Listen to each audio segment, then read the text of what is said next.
y desapareces como ángel. El MP3 marca un antes y un después en la música portátil. El formato de compresión, que achica 11 veces el tamaño de una canción con respecto a un CD, nació en los 90, pero recién se popularizó con la llegada de Napster y Audio Galaxy.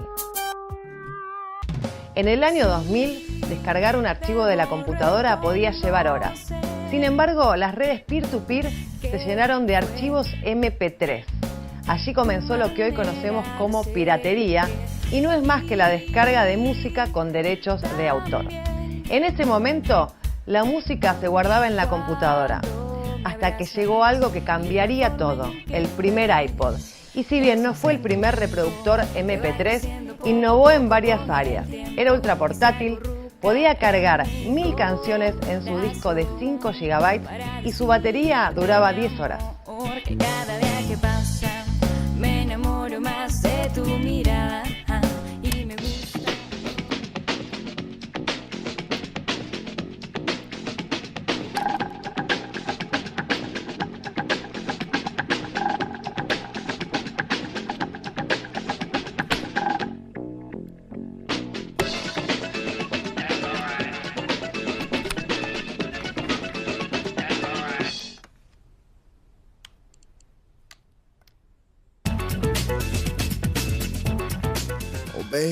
El primer iPod vendió 125.000 unidades a $500, el doble de lo que cuesta hoy un iPod Classic. En total, Apple vendió 300 millones de iPods, más de lo que Sony vendió con su Walkman.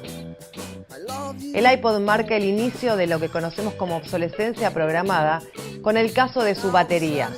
El dispositivo tenía la batería soldada en su interior y no tenía más de 1 o 2 años de vida útil. Este caso llegó a los tribunales de la mano de los hermanos Neistat y la empresa tuvo que comprometerse a asegurar el recambio de batería y los 2 años de vida útil del dispositivo. En el 2003, Apple lanzó su tienda iTunes, que al día de hoy tiene 28 millones de canciones.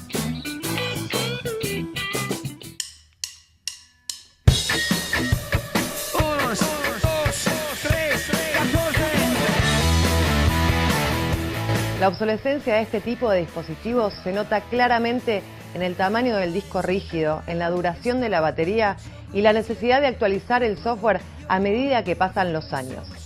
En más de una década, Apple presentó más de 20 modelos diferentes de iPods y pasó de albergar 5 GB a 120 GB de espacio en el disco. En el 2000 nace Napster. En el 2002, Ares y Kazaa. En el 2003, MySpace y iTunes. En el 2005, Mega Upload. En el 2006, GoEar. En el 2007, Last.fm. En el 2008, Deezer, Pandora y Spotify. En el 2011, Google Play Music y BitTorrent.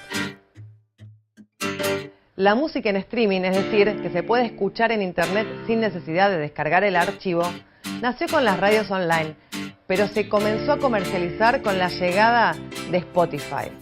La empresa nació en el 2008 con presencia en 20 países y hoy ya tiene más de 10 millones de suscriptores con presencia en 50 países.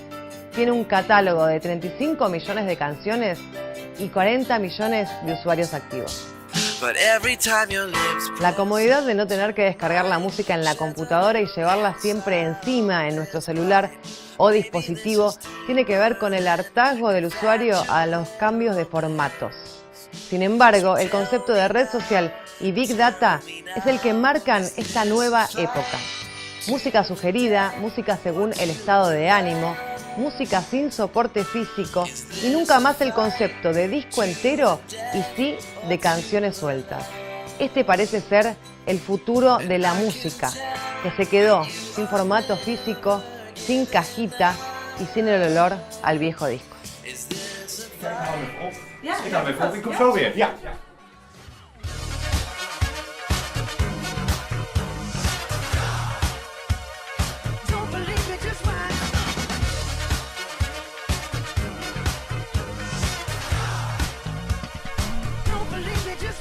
Okay. Echt een goed nummer. Ja. Ben benieuwd.